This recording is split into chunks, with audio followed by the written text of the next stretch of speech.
السلام علیکم ورحمۃ اللہ وبرکاتہ۔ حامد و مسلین اما بعد، اعوذ باللہ من الشیطان الرجیم، ورفعنا لک ذکرک۔ برادران اسلام اور اسلامی خواتین، مشاہدین و مشاہدات، سیرت سے متعلق سلسلہ وار یہ دروس جو آپ کی خدمت میں پیش کیے جا رہے ہیں، انہی دروس کی ایک کڑی آج کا یہ درس بھی ہے جو سیرت کے مصادر سے متعلق ہے۔ باتیں نکات کی شکل میں آپ کے سامنے ہم پیش کرنے کی کوشش کر رہے ہیں۔ آج یہاں نقطہ نمبر 54 ہے۔ کیا ہے اس کے اندر؟ کتب مصادر یعنی مصادر سیرت میں سے کتب السنہ بھی ہیں، یعنی احادیث کی کتابیں بھی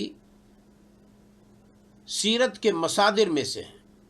تو 4 کتابوں کا نام ذکر کیجئے جن کو اس حیثیت سے پیش کیا جا سکے کہ ان کے مؤلفین نے اپنی کتاب کے اندر سیرت کے کسی خاص حصے کو جگہ دی ہے، اس میں کوئی شک نہیں۔ یہاں ہم 4 کتابوں کا نام آپ کی خدمت میں پیش کرتے ہیں۔ نمبر 1، الجامع الصحیح، المسند، المختصر من امور رسول اللہ صلی اللہ علیہ وسلم و سننہ و ایامہ۔ امام بخاری رحمہ اللہ کی کتاب جس کو صحیح الجامع کہتے ہیں، صحیح البخاری کے نام سے بھی عام طور پر لوگ اس کو یاد رکھتے ہیں۔ یہ پہلی کتاب ہے جسے میں بطور مصدر کے کہ سیرت کے مصادر میں سے حدیث کی کتابیں بھی ہیں، سب سے پہلی کتاب میں نے اسی کو پیش کی ہے۔ کیوں؟ صاحب کتاب نے سب سے پہلا جو باب باندھا ہے، باب کیفہ بدأ الوحی اور کیفہ بدأ الوحی، یہ باب بذات خود سیرت سے متعلق ہے، اس میں کوئی شک نہیں۔ اسی طریقے سے امام بخاری رحمہ اللہ نے کتاب الفضائل کا تذکرہ کیا ہے، جس میں رسول اکرم صلی اللہ علیہ وسلم کے مناقب کا تذکرہ ہے اور صحابہ کی فضائل کا بھی تذکرہ ہے۔ اسی طریقے سے کتاب السیر والمغازی کا تذکرہ امام بخاری رحمہ اللہ نے کیا ہے، اور کتاب وضع کی ہے کتاب الجہاد والسیر، اور کتاب المغازی الگ سے امام بخاری رحمہ اللہ نے رکھا ہے۔ یہ ساری کتابیں اس بات پر بین ثبوت ہیں کہ صاحب کتاب نے سیرت کے بعض گوشوں کو اپنی کتاب میں جگہ دی ہے، اس میں کوئی شک نہیں۔ اس اعتبار سے بات کہی جا سکتی ہے کہ امام بخاری رحمہ اللہ کی مایہ ناز تصنیف، مایہ ناز کتاب سیرت کے مصادر میں سے ایک مصدر ہے، اس میں کوئی شک نہیں۔ دوسری کتاب صحیح مسلم، امام مسلم رحمہ اللہ نے بھی اپنی اس کتاب کے اندر کتاب الجہاد والسیر کا تذکرہ کیا ہے اور کتاب الفضائل کا تذکرہ کیا ہے۔ اس اعتبار سے گویا کہ سیرت کے مصادر میں سے اس کتاب کو بھی ہم اور آپ قرار دے سکتے ہیں۔ نمبر 3، جامع الترمذی، امام ترمذی رحمہ اللہ نے اپنی اس کتاب کے اندر کتاب المناقب کا تذکرہ کیا ہے، جس میں رسول اکرم صلی اللہ علیہ وسلم اور صحابہ کے تعلق سے بہت ساری باتیں اور بہت سارے ایسے ابواب وضع کی انہوں نے جن کا تعلق سیرت سے ہے۔ اسی طریقے سے انہوں نے کتاب الشمائل کا تذکرہ آخر میں کیا ہے، جو نبی کریم صلی اللہ علیہ وسلم کی سیرت سے متعلق ہے، اس میں کوئی شک نہیں ہے۔ چوتھی کتاب ہے صحیح ابن حبان۔ صحیح ابن حبان کے اندر بھی ابن حبان رحمہ اللہ نے بہت ساری چیزیں اسے ذکر کی ہیں جن کا تعلق سیرت سے ہے، جیسے کتاب الوحی اور کتاب الاسراء کا تذکرہ انہوں نے کیا ہے، اور وحی کی ابتدا کا مسئلہ ہو یا وحی کی کیفیت کا مسئلہ ہو، اس کا تعلق بھی سیرت سے، اس میں کوئی شک نہیں۔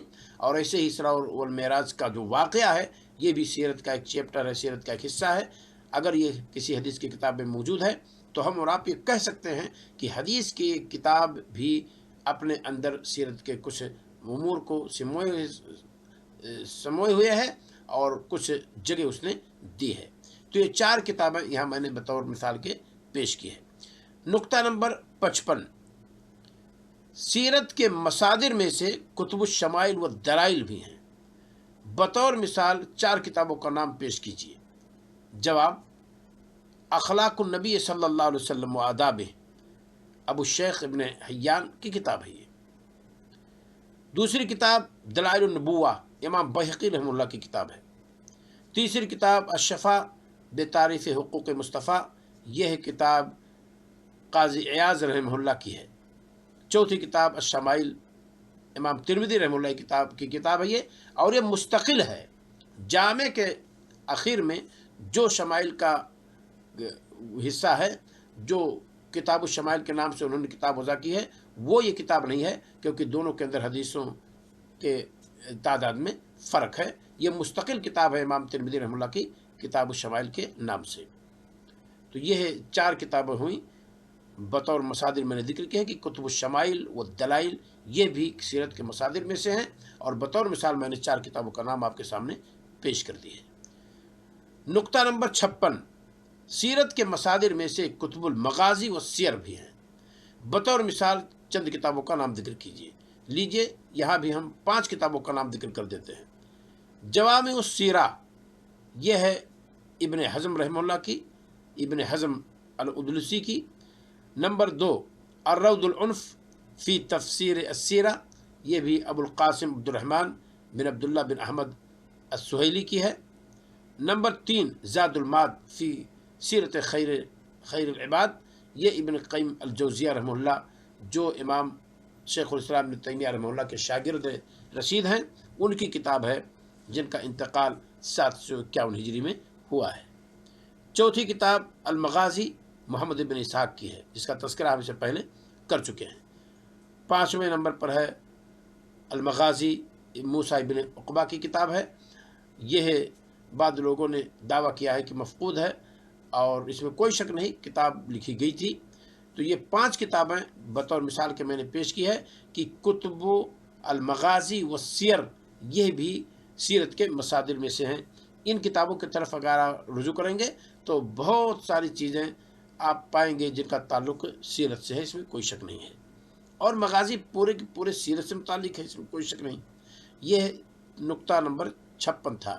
نقطہ نمبر 57، سیرت کے مصادر میں سے کتب التراجم بھی ہیں۔ بطور مثال چند کتابوں کا نام پیش کیجیے۔ لیجئے آپ کی خدمت میں 3 کتابوں کا نام حاضر ہے، یعنی کتب التراجم، جس میں صحابہ وغیرہ کے سوانحیات قلم بند کی گئی کتاب کے اندر، اس طرح کی کتاب، جیسے الاصابہ فی تمیز الصحابہ، یہ ابن حجر العسقلانی جن کا انتقال 852 ہجری میں ہوا ہے، ان کی ایک کتاب ہے۔ نمبر 2، حلیۃ الاولیاء، یہ ابو نعیم الاصبہانی رحمہ اللہ کی کتاب ہے۔ نمبر 3، فضائل الصحابہ، یہ ابو نعیم الاصبہانی رحمہ اللہ کی کتاب ہے۔ یہ 3 کتابیں ہم نے بطور مثال کے پیش کی ہیں کہ سیرت کے مصادر میں سے کتب التراجم بھی ہیں، اس میں کوئی شک نہیں، اور ان کتابوں کی طرف جب آپ رجوع کریں گے، جیسے الاصابہ فی تمیز الصحابہ یا حلیۃ الاولیاء یا فضائل الصحابہ، تو بہت ساری چیز آپ دیکھیں گے کہ جن کا تعلق سیرت نبوی سے ہے، اور وہاں سے بھی آپ سیرت کی چیزوں کو کوٹ کر سکتے ہیں، اخذ کر سکتے ہیں، اور بطور مصدر کی ان کتابوں کا حوالہ آپ دے سکتے ہیں۔